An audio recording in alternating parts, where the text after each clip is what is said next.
네, 안녕하십니까, 가공샐러드입니다. 이제 9월이 됐죠. 이제 실전 모의고사를 여러분이 풀어야 할 시기가 왔습니다. 자, 그래서 7월에서 이제 8월 그 2달간의 기간 동안은 이제까지 내가 공부한 어떤 그런 교육학의 내용들이 내가 얼마나 잘 알고 있는지 어떤 인출을 하는 그런 연습을 해보는 그런 마지막 기회였다고 생각을 합니다. 이제는 좀 실전과 유사한 그런 내용을 가지고 문제를 풀어볼 시기가 왔어요. 그래서 이제부터는 조금 실전에서 여러분이 이제 접할 수 있는 그런 좀 여러 가지 영역들을 종합적으로 섞어서 문제를 내려고 합니다. 하지만 오늘은 평가가 중요하니까 평가부터 좀 주목을 해봤어요. 다음 2번 문제부터는 좀 확실하게 기출 문제랑 유사한 형태로 한번 출제를 해보려고 해요. 자, 오늘 이제 문제부터 보시죠. 자, 오늘 문제는 평가가 주가 되는데요. 이 평가 영역에서 여러분이 절대로 모르시면 안 되는 내용들로 구성을 해봤습니다. 자, 평가가 어렵다고 많이들 생각을 하시는데 여러분한테 물어보는 평가는 어렵지 않으니까요. 걱정하지 마시고요. 평가가 어려운데 여러분한테 물어보는 거는 그렇게 어려운 걸 물어볼 수가 없어요. 그러니까 너무 걱정하지 마시고 제가 알려드리는 개념만 잘 따라오시면 평가는 절대로 틀릴 수가 없습니다. 아시겠습니까? 자, 그러면 평가 영역을 주로 이제 문제를 냈기 때문에 이제 문제를 한번 보고 그리고 이제 해설을 한번 해봅시다. 자, 일단 문제를 보시겠어요. 문제에서 일단 1번 문제를 보죠. 1번 문제. 1번 문제를 보시면 A 교사가 뭐라고 얘기를 해요. 근데 문제는 뭘 물었느냐. 1번 현상의 개념, 그리고 그런 현상이 학업 성취에 미치는 영향, 그거를 이제 어떻게 설명할 것이냐. 그 설명하는 모형이 있는데 그 모형이 뭔지 써라. 이런 얘기를 했죠. 그리고 그 1번 현상이 어떤 문제가 있으니 그 문제를 해결할 수 있는 방안이 있으면 방안을 2가지 써라. 이렇게 했어요. 그래서 총 5점이죠. 그러니까 개념과 그 개념을 일단은 지목을 하셔야 지적을 하셔야 되겠고, 그 이후에 설명하는 모형 2가지, 그리고 치유 방안 2가지 이렇게 쓰셨어야 되겠죠. 자, 그러면 이제 1번에서 이제 물어본 게 뭐였느냐? 그게 바로 이 시험 불안이죠. 시험 불안. 시험 불안은 여러분이 학습 불안과 엮어서 이제 그런 많이들 나오는데 그 학습 불안의 한 종류입니다. 한 종류. 그런데 학습 불안보다 시험 불안이 더 작은 영역임에도 불구하고 시험 불안을 학습 불안보다 더 중요시하게 생각하는 이유가 뭐냐면요. 학습 불안은 이제 여러 장면에서 나타날 수가 있어요. 굉장히 여러 군데서 나타나죠. 그런데 시험 불안 같은 경우에는 아동들이 가장 걱정을 많이 하는 그런 거예요. 그렇기 때문에 여러분이 가장 많이 접할 수 있는 그런 어떤 심리적인 요인, 그 현상이 있겠죠. 그래서 심리 불안을, 그 시험 불안을 그래서 중요시하는 겁니다. 여러분이 가장 많이 경험하게 될 어떤 불안 상태, 그거기 때문에. 자, 그래서 시험 불안의 개념부터 한번 보시죠. 시험 불안이 뭐예요? 시험 사태에서 반복적으로 심리적인 불안을 경험하는 현상이라고 했어요. 이 심리적인 불안이라고 했는데요. 이제 뭐 이거는 굉장히 여러 가지를 포함을 하죠. 심리적인 불안이라는 거. 뭐 예를 들어서 그냥 불안감을 느끼는 수준에서 끝나는 친구들도 있어요. 근데 그렇게 불안을 느끼는 수준에서 끝난다고 하면 우리가 이것을 이름까지 붙여가면서 어떤 현상이라고 얘기를 안 하겠죠. 그러니까 뭔가 큰 문제들이 있으니까 이걸 시험 불안이라고까지 얘기를 하는 거예요. 근데 굉장히 이걸 반복적으로 경험을 하게 됩니다. 볼 때마다 경험을 해요. 여러분 이제 대학교 때 그런 경험하신 적 있을 거예요. 같이 이제 조별 과제 많이 하지 않습니까? 사범대학 같은 경우에. 사범대학 같은 경우에 조별 과제 굉장히 많이 하는데 발표는 죽어도 안 하려고 하는 친구들이 간혹 있죠. 간혹. 뭐 대부분 다 잘 하죠. 근데 대부분 다 잘 하는데 발표만큼은 죽어도 안 하려고 하는 친구들이 있습니다. 특히 그래도 사범대생들 같은 경우에는 한 4년 정도 이렇게 계속 발표를 해야 되잖아요. 조별 과제 하고 남들 앞에서 프레젠테이션 하고. 그게 왜냐면 여러분 선생님을 해야 되기 때문에 앞에서 학생들이 다른 사람들 앞에서 말을 하는 연습을 시킬 필요가 있어요.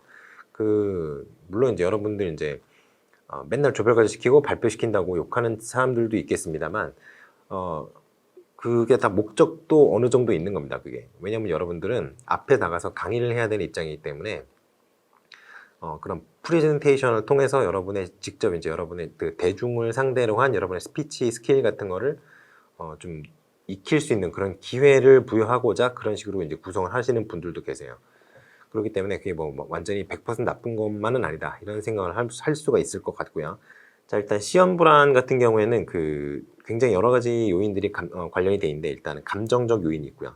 감정적 요인이 이제 관련이 돼요. 어떤 거냐면 이제 두려움이라든가 불안감이라든가 언짢음이라든가 이렇게 시험을 치를 때 어떤 실제적으로 이제 각성 효과 같은 게 나타나요. 그 각성 효과가 우리가 각성제를 먹었을 때 잠 안 오려고 잠 안 자려고 각성제 먹는 친구들 있잖아요. 중고등학교 때 보면 중학교 때는 잘 없고 고등학교 때 가끔 있죠. 근데 그런 각성 효과의 그런 각성이 아니라 그런 어떤 자신이 그러한 불안감이라든가 뭐 언짢음이라든가 두려움이라든가 이런 거를 이제 경험을 하고 있다는 거를 스스로 깨닫는 거예요. 내가 이걸 지금 느끼고 있구나. 그런 의미의 각성이라는 거예요. 그런 경험을 자기가 스스로 인지를 하게 됩니다. 자기가 스스로 불안해하는 걸 알아요. 그런데 그런 불안을 느끼면 그렇게 불안을 느끼면 더 불안해지죠. 왜냐하면 자기가 불안을 느끼는 걸 아니까 더 그거에 대해서 또 걱정이 되는 거예요, 추가로. 그래서 시험 불안 느끼는 사람들 같은 경우에는 일반적으로 다른 사람들이 시험을 볼 때 느끼는 불안 수준보다 훨씬 강력하게 시험 불안을 느낍니다. 여러분들도 시험 불안 안 겪으셨죠? 대부분 이게 잘 나타나는 증상은 아니기 때문에 물론 비교적 잘 나타납니다만 그래도 이게 뭐 엄청 흔하지는 않아요. 이게 어느 정도 수준이냐면 여러분들 시험장 들어가시면 뭐 중간고사, 기말고사 들어가실 때 긴장을 하시죠. 어떤 문제가 나올지 모르니까 긴장을 합니다. 저도 했고요. 근데 이제 문제를 받아보는 순간 그 긴장이 사르륵 다 녹아버리죠. 왜냐하면 다 아는 게 나오니까요. 그런데 이거를 뭐 공부를 안 했기 때문에 이제 그런 불안이 해소가 안 되는 분들도 있습니다만 공부를 충분히 열심히 했음에도 불구하고 아는 문제가 나옴에도 불구하고 일반적인 상황에서 물어봤다면 분명히 풀었을 것임에도 불구하고 이걸 못 푸는 친구들이 있어요. 왜냐하면 시험 불안 때문에. 자, 그래서 시험에서 이제 일단 시험 불안이라고 했으니까 시험 장면에서 당연히 나타나는데 시험과 유사한 어떤 평가 상황에서는 다 나타나요. 다. 이 사람은 어떤 다른 사람에 의해서 내가 평가가 되고 그리고 그 평가 결과가 나에게 어떤 불이익 같은 게 있을 수 있다라는 걱정을 하는 게 좀 심각한 상태이기 때문에 이런 현상을 겪는 거예요. 그래서 주로 이제 부정적인 결과 그리고 또는 실패에 대한 걱정 이런 것들이 동시에 나타납니다. 그래서 이제 시험 불안과 관련되어 있는 요인이 이렇게 인지적 요인, 감정적 요인, 생리적, 행동적 반응. 인지적 요인은 이제 근심이라고 했고요. 감정적 요인은 정서라고 했는데 요거는 뭐 모르셔도 큰 문제는 없어요. 모르셔도 큰 문제는 없습니다. 자, 그러면 시험 불안과 이제 학업 성취가 그럼 무슨 관계가 있느냐 이거를 이제 좀 알아보겠어요. 시험 불안을 아까 제가 뭐라 그랬죠? 시험 불안 같은 경우에는 실제로 자기가 그러한 심리 상태가 되어 있다는 걸 자각한다 그랬잖아요. 이 자각한다는 것 자체가 문제가 되는 겁니다. 자각한다. 왜 문제가 될까요? 이 자각한다는 게 불안에 대한 자각이 왜 문제가 될까요?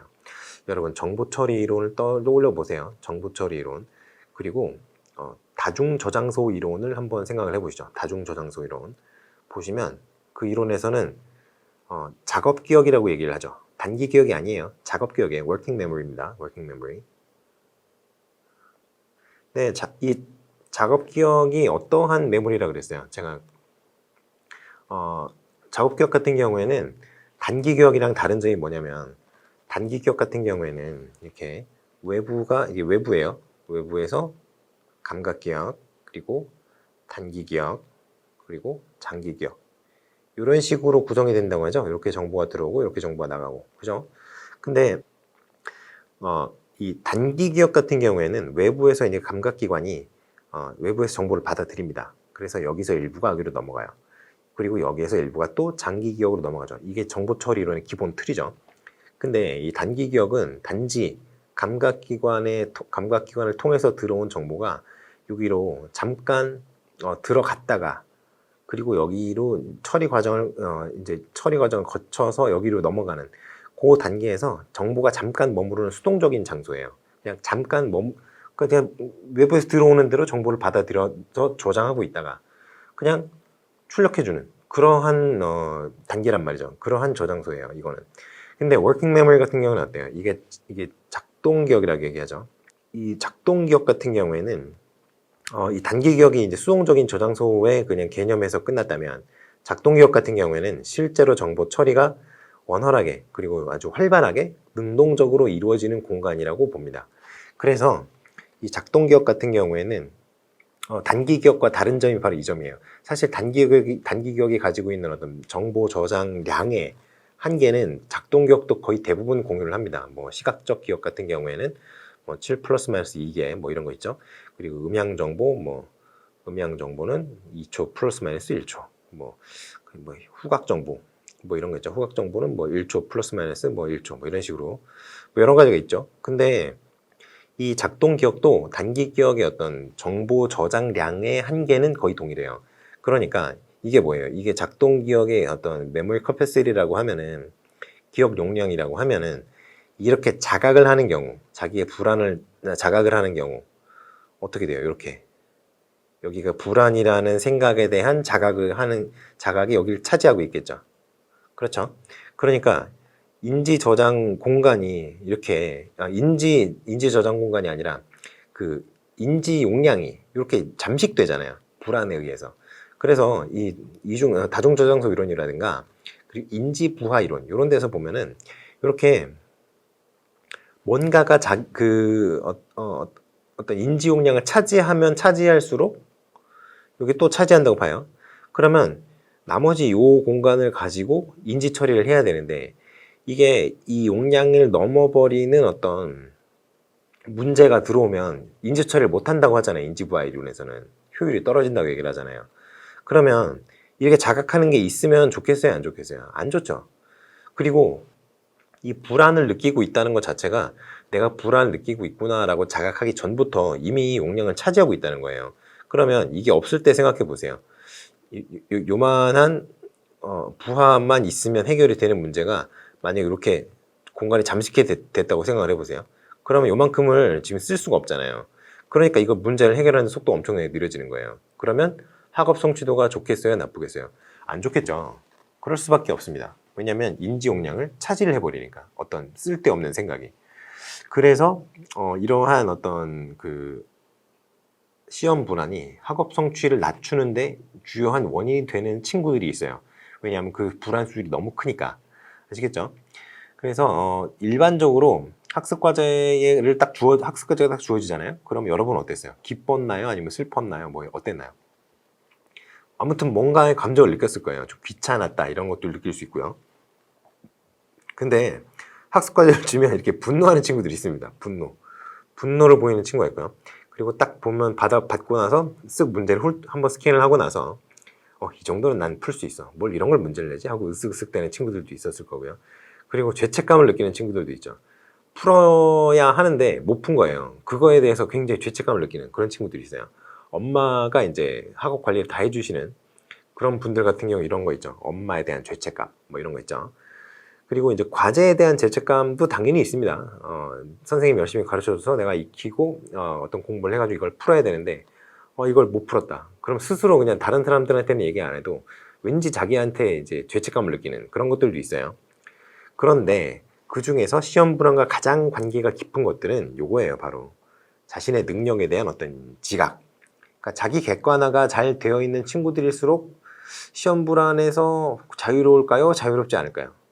이건 뭐 알 수 없죠, 사실. 근데 자기 개체가 보통 이제 공부를 해보다 보면 알잖아요. 12년간 중고등학교까지 해서 12년간 공부를 했는데 내가 공부를 잘하는지 못하는지, 내가 공부에 관심이 있는지 없는지, 그리고 내가 수학을 좋아하는지 싫어하는지 뭐 이런 거 있잖아요. 그거 당연히 다 알고 있단 말이에요. 본인이 본인을 제일 잘 아니까요. 그런데 내가 공부랑은 별로 관련이 없어. 나는 공부하는 능력은 없어. 이렇게 이미 알고 있는 친구들 같은 경우에는 이 시험 불안을 좀 느낄 확률이 굉장히 높습니다. 자, 그런 점 정도는 이제 여러분이 알고 계셔야겠어요.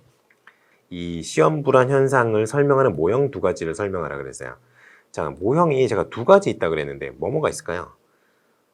이런 게 있습니다. 시험 불안 모형이라는 거는 시험 불안과 학업 성취의 관계를 설명하는 모형이에요. 그래서 지금 이제 제가 시험 불안과 학업 불안 간의 관계를 좀 설명을 했잖아요. 근데 그런 내용을 좀 체계적으로 설명하는 모형들이 있습니다. 그게 대표적인 모형이 두 개예요. 요거를 뺐어야 되는데, 아니군요. 요건 들어가야 되는군요. 간섭 모형과 결손 모형이 있습니다. 그래서 간섭 모형은 인지적 주의 모형이라고도 해요. 그래서 이게 무슨, 어떻게 이제 인지 불안과 시험 불안이 관계가 있다고 설명을 하느냐. 그럼 일단, 시험 불안, 인지적 방해의 정도 차이. 제가 방금 전에 말씀드린 거 있죠. 시험 불안이 생기면 인지 용량을 그 시험에 대한 불안, 그게 차지해 버리니까 가용할 수 있는 가용한 인지 용량이 줄어들고, 그러면 학습 과제를 처리하는데 효율이 저하되고, 그러면 학업 성취가 별로 좋지 않아질 가능성이 높다. 뭐 이런 게 이제 여기 나온 간섭 모형입니다. 간섭 모형. 그리고 결손 모형이라는 게 있어요. 결손 모형. 뭐가 부족하다는 얘기겠죠. 어떤 게 부족한지 한번 살펴봅시다. 자, 일단은 결손 모형에서는 시험 불안을 이렇게 얘기를 해요. 학습 기술의 어떤 결손이라든가 학습 습관이 굉장히 부적절하다든가 이런 경우에 그 결과로서 시험 불안이 나타난다라고 봅니다.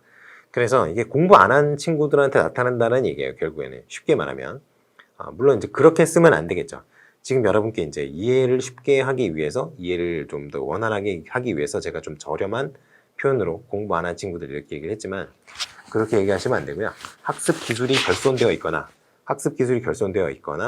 학습 습관이 부적절한 친구들이 이 시험 불안을 경험할 가능성이 높다라고 주장하는 모형이 결손 모형이다. 이렇게 생각하시면 되겠어요. 자, 그래서 근데 이것도 사실은 자기에 대한 자각이 있기 때문에 이렇게 나타나는 거예요. 내가 공부를 했는지 안 했는지 자기가 잘 알죠.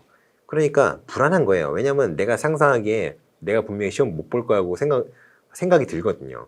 그러니까 이제 시험 불안이 생기는 거예요. 그러니까 여기 학업 성취도 저하로 이어진다. 이렇게 되는 거죠. 그나마 이런 친구들은 괜찮아요. 나름대로 발전 가능성이 있죠. 내가 공부를 안 한 걸 알잖아요. 그런데 여러분 그런 거 경험이 있으실지 모르겠어요. 저 같은 경우는 있거든요. 대학교 때 이제 공부를 계속 안 하고 이제 1학년 때 같은 경우 술을 많이 마시잖아요. 친구들이랑도 마시고 뭐 미팅하다가도 마시고 뭐 이렇게 많이 마시잖아요. 그럼 술을 마시면 그 다음날 어떻게 돼요, 사람이? 그러면 다음날 그 후유증으로 뭐 일상적인 활동하는데 좀 제약이 많이 생기죠. 뭐 사고하는 것도 조금 힘들고 일단 속도 메스껍고 머리도 아프고. 그런데 그거를 1학기 내내 반복을 하면 중간고사, 기말고사를 볼 거 아니에요. 근데 중간고사 전날, 뭐 전주 뭐 이렇게 계속 마셨다고 쳐봐요. 중간고사 날이 이제 내일이야, 모레야. 이렇게 되면은 그때부터 책을 봅니다. 공부를 안 할 수는 없잖아요. 책을 본단 말이죠. 그래서 책을 쓱 보면은 책의 내용이 쭉쭉 나올 거 아니에요. 그럼 쓱 봐요. 이해가 안 되는 건 없어. 그러면 왠지 나는 내일 시험 잘 볼 수 있을 것 같은데 이런 근거 없는 자신감에 충만하게 된단 말이죠. 그리고 나서 시험을 보면 시험 결과가 좋지 않죠. 뭐 그런 케이스가 있는, 그런 케이스를 너무 자주 경험하는 사람은 이제 좀 답이 없는 그런 상태가 되는데, 그나마 이런 친구들 같은 경우에는 내가 공부를 안 했구나. 공부를 안 했으니까 시험 결과가 안 좋을 텐데 어떡하지? 라고 불안 느끼는 거잖아요. 그러니까 이런 경우 같은 경우는 오히려 해결이 될 수가 있는 거죠. 공부를 하게 하면 되니까. 그러니까 요거는 뭐 어떤 모형이든 간에 시험 불안이 완전히 나쁜 거다라고 생각하는 건 아닌 거예요. 그렇게 얘기하면 안 되겠네요.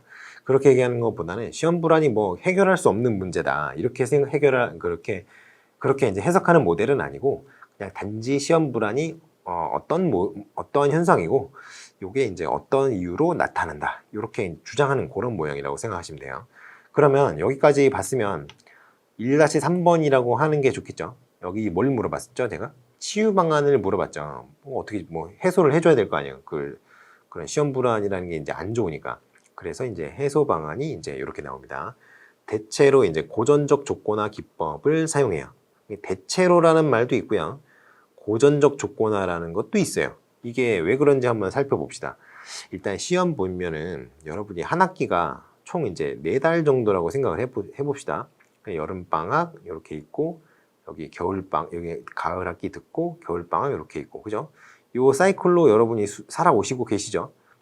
그런데 여기 4달이고요. 여기 그럼 2달 이렇게 하면 이제 1년이 되잖아요. 그렇게 이제 생각을 했을 때, 그러면 상식적으로 시험이 언제 있겠어요? 여기 중간고사, 기말고사일 거 아니에요. 여기도 중간고사, 기말고사, 그죠? 그러면 요거 대충 요쯤 주어진다는 거 여러분이 아시죠? 경험상으로도 알고 상식적으로 당연히 그럴 수밖에 없잖아요. 그러니까 이런 거는 이런 중간고사, 기말고사 같은 경우에는 이미 조건이 정해져 있어요. 출연의 어떤 정도가 정해져 있단 말이에요. 이미 플랜드예요. 그러니까 고전적 조건화 기법을 사용하는 겁니다. 여러분 조건화에 뭐가 또 있죠? 그렇죠. 조작적 조건화가 있어요. 조작적 조건화 누가 주장했어요? 스키너가 주장했죠. 근데 이 조작적 조건화 같은 경우에는 그 조건화를 하기 위한 가장 최소의 조건, 가장 최초의 조건이 뭐냐면요. 어떠한 사건, 그러니까 그 긍정적이거나 부정적이거나 아무튼 뭐가 됐든지 어떠한 그 결과를 빚을 수 있는 행동 또는 사건, 행위 이런 것들이 우연적으로 일단 발생을 해야 돼요. 여러분 그 통 속에 그 고양이 넣어놓은 그 실험 아시죠? 여기 통 속에 고양이 넣어놓은 실험. 여기 그래서 레버를 누르면 뭐 먹이가 나온다든가 아니면 문이 열려서 먹이를 먹으러 갈 수 있게 한다든가 그런 시험 아시죠? 그 고양이가 만약에 레버를 거기 안에서 10시간 있었는데 레버를 못 눌렀다고 쳐봅시다. 그러면 그 레버가 안 눌러졌으니까 그 고양이는 레버를 누르면은 내가 먹이를 먹으러 갈 수 있다라는 사실을 학습을 못 할 거 아니에요. 그렇죠. 근데 문을 우연히 눌렀으니까 문을 여는 레버를 우연히 눌렀으니까 문이 열렸고 먹이를 먹으러 나갈 수 있는 거잖아요. 그래서 이게 일단은 어떤 그 긍정적인 결과가 되었든 부정적인 결과가 되었든 어떤 결과를 도출해낼 수 있는 행동이 우연적으로 발생을 해야 돼요. 사건이 발생을 해야 된단 말이에요. 그러니까 이거는 시험이 우연적으로 출현하는 게 아니죠. 그렇죠. 그리고 쪽지 시험 같은 경우에도 그래요. 보통 일주일이나 2주일 정도 전에 이제 미리 선생님들께서 고지를 해주잖아요. 몇 월 며칠에 쪽지 시험을 보겠다. 이러니까 이거는 고전적 조건화가 적당하지 어떤 조작적 조건화로 해설을 해야 되는 그런 건 아니에요. 그래서 대체로 고전적 조건화 기법을 사용한다는 거예요. 그런데 왜 대체로냐? 요 시험 불안 같은 경우에는 아무튼 평가받는 시점에서는 무조건 나타난다고 보시면 돼요. 이 시험 불안을 경험하는 아이들 같은 경우에는. 그런데 갑자기 수업 시간에 여러분이 질문한다고 해보세요. 질문을 받으면 질문에 대해서 답을 해야 되잖아요. 사람 머리가 어떻게 되어 있냐면요. 외부에서 입력이 들어오면 질문이라는 입력이 들어오면 대답을 출력하게 돼 있어요. 일반적으로 그래요. 여러분 질문을 들으면 그 사람을 일부러 무시하고 싶은 게 아닌 이상 대답을 하게 돼 있죠. 그런데 사람 머리가 이렇게 프로세스가 돼 있기 때문에 선생님이 발문을 해서 어떤 아이한테 질문을 했다고 쳐요. 근데 그 아이가 실험 불안을 겪고 있는 아이라고 칩시다. 그러면 이 아이는 그때부터 사시나무 떨듯이 몸을 떨든가 손에서 땀이 엄청나게 난다든가 그 등 뒤에 뭐 식은땀을 흘린다든가 뭐 오한을 느낀다든가 이런 경험을 할 수 있어요. 그런 경우에는 어떻게 할 수가 없죠. 그러니까 그런 경우에는 조작적 조건화가 일부 사용할 가능성도 없지는 않으나 일반적으로 시험 같은 경우에는 다 플랜드이기 때문에 고전적 조건화 기법을 사용한다고 얘기를 합니다. 아시겠죠? 자, 그래서 여기서 이제 이런 것도 그냥 찾아보세요. 체계적 둔감법. 요거를 체계적 감감법 이렇게도 얘기를 합니다. 감감법 이렇게도 얘기를 해요. 그래서 어떤 그 반응을 일으키는 수준을 점점 역치값을 점점 높이는 거죠. 그런 반응이 역치라는 게 뭐냐면요. 여러분 이제 그 여러분 무릎이 이렇게 있다고 치면 무릎에다가 이제 망치로 이렇게 때려요. 그러면 여기 망치로 때리면 여기 무릎이 척수반사로 해가지고 이렇게 딱 올라가게 됩니다. 그런데 이게 어느 정도 이상 힘을 때려야 이게 올라가게 돼요. 그러면 이게 점점 힘을 세게 하다가 이 무릎이 이제 딱 올라가는 수준이 있잖아요. 그 수준이 바로 역지값을 넘은 수준이 되는 건데요. 이런 식으로 어떤 반응이든 반응이 나타나기까지 가해져야 하는 어떤 자극의 강도가 정해져 있어요. 사람마다. 그러니까 이걸 반응이 나타나는 어떤 외부로부터의 자극의 강도를 이제 역치라고 하는데요. 이 역치를 점점 수준을 높여가는 거예요. 점점 그게 익숙해지면 역치값이 낮아지는 경우가 많죠. 물론 이제 엘러지 이런 건 안 됩니다. 엘러지는 안 되고요. 심리적인 거니까 이게 가능한 거예요. 그래서 이 체계적 둔감법 같은 경우에는 역치값을 점점 높여줌으로써 어떤 자극에 노출이 되었다고 하더라도 그러한 반응을 더 이상 보이지 않도록 이렇게 하는 기법이고요. 이완법도 비슷해요. 이완법도 비슷해요. 이거는 자기가 어떤 편안하게 느꼈던 어떤 상황이라든가 편안하게 즐거웠던 상황이라든가 이런 걸 떠올리면서 긴장을 해소하는 방법이 이완법이라고 생각하시면 돼요. 자세한 내용은 찾아보십시오. 그리고 요거는 참 원론적인 얘기인데요. 불안을 유발하는 인자에 대한 탐색, 그리고 학습자의 변화에 대한 모색. 불안을 유발하는 인자에 대한 탐색인데 이게 시험이잖아요. 탐색이 의미가 없죠. 이런 것도 이제 얘기는 한다. 그런데 이거는 큰 의미는 없다. 그래서 요거는 시험 답안에 쓰지 마시라. 이렇게 얘기를 하면 되겠어요. 자, 그리고 기타 요게 있는데요. 요거가 이제 좀 실제적인 어떤 방안을 쓰라라고 문제가 요구했을 때 답으로 쓰기 좋은 내용들이죠. 예를 들어서 시간 제한을 완화해 주는 거. 예를 들어 뭐 수학 문제 되게 어려운 문제인데 일반적으로 공부 되게 잘하는 친구가 풀었더니 10분 걸리는 문제였다고 칩시다. 그런데 여러분한테 문제를 딱 주고 5분 만에 푸세요 라고 하면은 긴장을 할 수밖에 없겠죠. 그리고 그 문제에 따라서 뭐 내가 죽을 수도 있다 이런 상황이라면 더 그렇겠죠. 이 시간 제한을 완화해 주는 것만으로도 시험 불안이 굉장히 해소가 많이 됩니다. 그리고 난이도와 순서를 변경한다고 얘기를 했죠. 난이도를 왜 변경하냐면요. 순서랑 어떻게 관계가 되냐면요. 여러분 수학 문제 기억나시죠? 수능 볼 때 여기 수리 영역 적혀 있고 여기 네 문제 이렇게 나오잖아요. 요거 1번 몇 점짜리예요? 1번 2번도 그럴 수 있지만 2점짜리 나오죠. 왜 그렇게 나와요? 1교시 때 여러분들 뭐 푸셨죠? 언어 영역 푸시잖아요.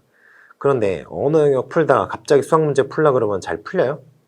잘 푸는 친구도 있겠죠. 근데 잘 푸는 친구보다는 잘 풀지 못하는 친구가 훨씬 많을 거예요.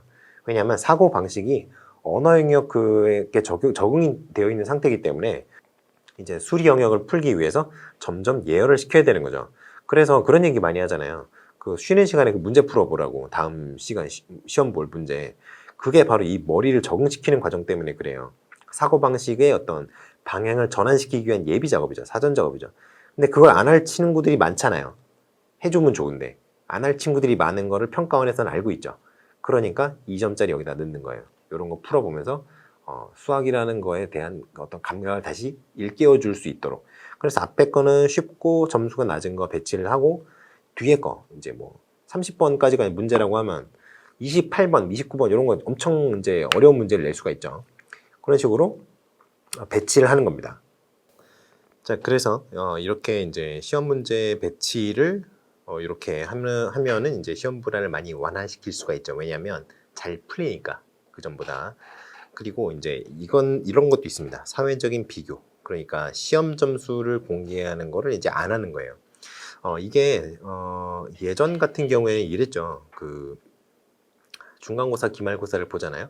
그러면 복도에다가 1등부터 꼴등까지 시험 점수까지 이름과 시험 성적을 모든 과목을 공개하던 그런 시절도 있었습니다. 이렇게 하면은 아이들이 굉장히 싫어하죠. 그리고 꼴등 막 이런 하는 애들 있잖아요. 이런 애들 보고 이제 멍청하다고 놀리고 뭐 그러한 일도 있었는데요. 요즘은 잘 안 하는 것 같아요. 그런 거는. 그리고 모의고사 성적 이런 거 있잖아요. 그런 것들도 공개하는 시절이 있었거든요. 옛날에. 근데 요즘은 이제 그런 거 안 하죠. 근데 이런 거 무의식적으로라도 이제 얘기를 하시는 분들이 아직도 계세요. 누가 몇 점 맞았다 이런 식으로. 그런 거 안 하시는 게 좋죠. 안 하시는 게 좋죠. 그래서 이런 거 공개하지 말아라 이런 겁니다. 그리고 이제 수행지향적인 특성을 약화시키고 숙달 및 형성 평가에 초점. 근데 여기 수행지향적 특성이라고 했잖아요. 이게 수행평가라고 생각하시면 안 돼요. 이게 뭐냐면요. 그 기능을 얼마나 잘 수행하느냐. 그러니까 한마디로 시험 점수를 얼마나 잘 받아내느냐. 문제를 얼마나 잘 푸느냐. 이거에 초점을 맞추는 그거예요. 수행지향적 특성이라고 해서 수행평가라고 생각하시면 큰일 납니다. 아시겠죠? 그래서 요거는 수행지향적인 어떤 그 시험 문항의 평가 문항의 수행지향적 특성을 약화시키고 그리고 숙달이라든가 형성평가에 초점을 맞추는 그러한 어떤 평가 문항을 개발하고 활용하는 방법이 이제 시험 불안을 해소하는 방법이 되겠어요. 자, 그러면 1번은 여기까지 하고 2번을 볼까요? A 선생님이 또 하나 얘기를 했네요. A 선생님이 2번의 평가 문항의 유형의 명칭 그리고 A 선생님이 그 평가 문항의 유형이 갖고 있는 어떤 특성에 대해서 이제 5개념을 갖고 있다고 해요. 그거를 찾아서 왜 그게 5개념인지 근거를 써라 이렇게 말을 한 거죠. 자, 그러면 요걸 한번 봅시다. 일단은 2번에 나온 그 평가 문항의 유형이 뭔지 잘 생각을 해보셔야 돼요. 자, 시험지에 인쇄된 활자와 그림을 읽고 해석하고 답을 고르는 형태. 그죠? 답을 고른다 그랬어요. 고른다고. 그러면 뭐예요, 이게? 선택형 문항이 되겠죠. 선택형 문항. 선택형 문항입니다. 이거 Selected Response Item이라고 하는데요.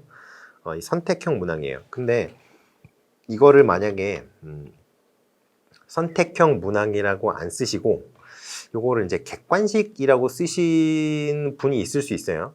근데 객관식 문항도 사실은 이게 학술적인 용어는 아닙니다. 객관식 문항이 학술적인 용어는 아니고 선택형 문항이라고 쓰셔야 하는데 그래서 뭐 객관식도 일반적으로 쓰는 말이니까 객관식까지는 인정을 해드릴 수 있는데 요걸 선다형이라고 기술하는 경우 감점이 있습니다.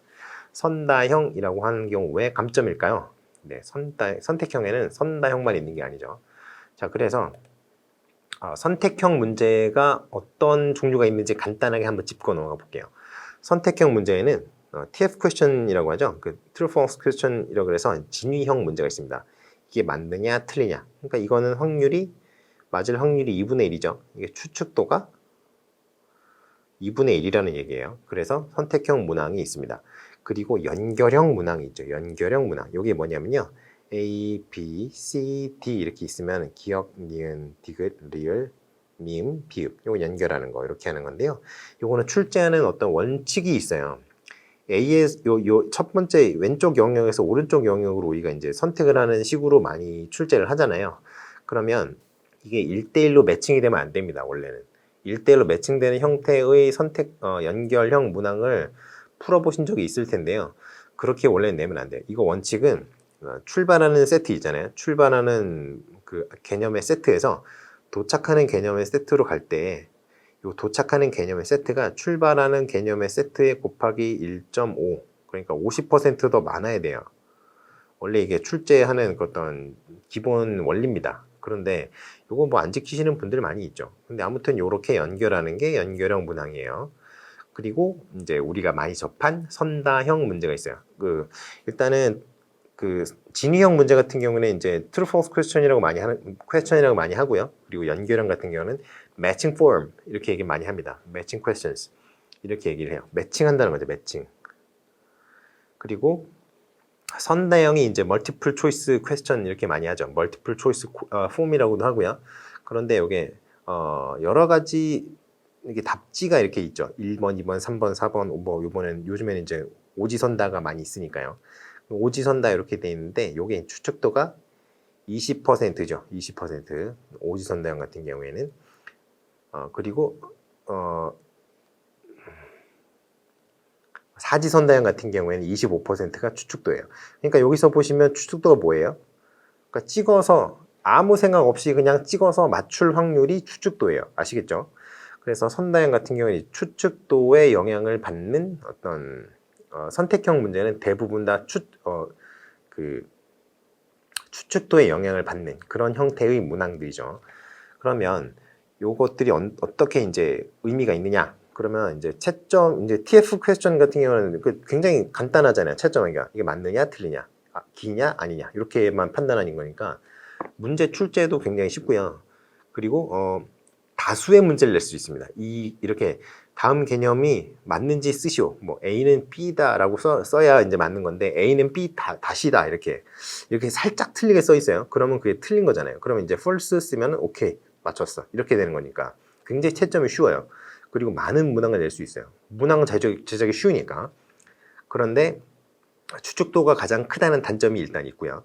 그리고 단순 암기를 측정하는 문제가 나올 수밖에 없어요. 이 TF 퀘스천 같은 경우에는 좀 그런 한계가 있습니다. 근데 요거보다는 그래도 이 매칭 형태가 조금 더 낫죠. 그래서 요거는 단순 암기의 측정이 될 가능성이 아주 높기는 한데 완전히 그렇지는 않아요. 그거보다는 이 TF 퀘스천보다는 그래도 좀 더 고차원적인 내용을 물어볼 수 있죠. 그리고 여기서 이제 A 교사가 갖고 있는 5개념이 여기서 나오는 겁니다. 이 선다형 문항에서. 왜 그러냐면요.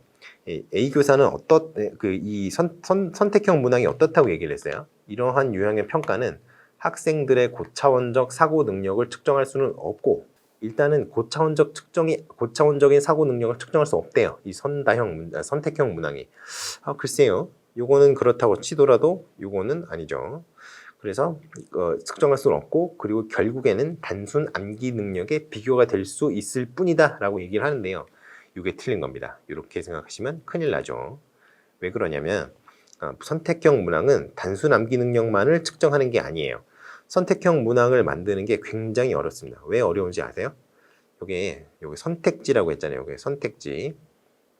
그리고 요 중에 선택지 중에는 맞는 답이 하나가 있죠. 뭐 두 개를 넣을 수 있습니다만 일단 기본적으로는 하나니까요. 요거를 키라 그래요. 키. 우리가 열쇠할 때 그 키 있잖아요. 이 맞는 답을 키라고 해요. 그런데 키 말고 요 나머지 선택지 있죠. 이게 오답지잖아요. 오답지. 근데 오답지를 고를 수밖에 없도록 매력적인 오답지를 작성을 하는 게 굉장히 어렵습니다. 그리고 그러한 오답지를 만드는 게 기본 틀이에요. 기본 방향이란 말이에요. 그렇기 때문에 일단은 선다형 문항 같은 경우에는 매력적인 오답지를 통해서 추측도의 영향을 최대한 적게 받을 수 있도록 만드는 그런 프로세스를 거쳐요. 그런데 이게 선다형 문제가 그렇게 매력적인 오답지를 4개를 사지선다라면 3개를 만들어야 되고, 오지선다라면 4개를 만들어야 되는데, 그렇게 매력적인 오답지를 다 만들기가 쉽지가 않다는 거죠. 그렇기 때문에 현실적인 어떤 벽에 부딪혀서 단순 암기 능력을 측정하는 문제가 나올 수도 있습니다만, 그게 현실적인 어떤 어려움 때문에 그런 건지 맘먹고 내려면 낼 수 있잖아요. 매력적인 오답지는 얼마든지 만들 수가 있어요. 왜냐면요, 매력적인 오답지 어떻게 만드는지 아세요? 여기 보세요. 이게 단순히 뭐 A는 뭐 B다, C다, D다 이렇게 나오는 게 아니라 요거를 설명하는 글로 바꾸는 거예요. 근데 앞에 부분은 맞고 뒤에 부분은 틀리게 낸다든가, 앞에 부분은 틀린데 뒤에 부분은 맞게 낸다든가, 이렇게 하면은 매력적인 오답지가 충분히 가능합니다. 왜냐면 전반부는 맞잖아요. 얼핏 보고 이거 고른다고요. 전반부는 맞고 전반부는 틀리고 이런 식으로 내면은 얼마든지 이거 앞에만 슬쩍 대충 뭐 고르는 애들이 있기 때문에 매력적인 오답지가 충분히 됩니다. 그렇기 때문에 이런 식으로 내는 거는 사실 어려우나 뭐 그렇게 막 정말 인간이라면 절대 할 수 없어 이런 정도로 어려운 건 아니에요. 얼마든지 가능하죠. 그래서 A 교사가 생각하는 것처럼 단순 암기 능력만을 평가한다는 거는 완전히 오개념입니다. 그 선택형 문항 중에 이런 TF 퀘스천이나 매칭 포럼 같은 경우에는 조금 그럴 가능성이 높아요. 그런데 선다형 문항이 그렇다? 글쎄요, 그거는 잘못된 생각이죠. 그래서 이 오개념이라는 근거가 바로 이겁니다. 매력적인 오답지를 충분히 제작할 수 있기 때문에. 보세요. 여기 보시면 타당한 가시 높으나 오답지를 배치할 수 있으므로 고등사고 능력의 측정이 충분히 가능하다. 물론 이것도 항상 그런 건 아닙니다. 왜냐면 여러분 그 문항에 대한 어떤 그 양호도 이거 측정할 때 여러분 어떤 걸 봐요? 여러분 타당도 보고요, 신뢰도 보죠. 근데 변별도도 봅니다. 변별도. 근데 변별도가 이게 높은 문제일수록 이 매력적인 오답지가 잘 배치가 되어 있는 문제예요. 그럴 수밖에 없지 않겠어요? 이 변별도라는 거는 상위 수준 학생들의 정답률과 하위 수준 학생의 정답률의 차이예요.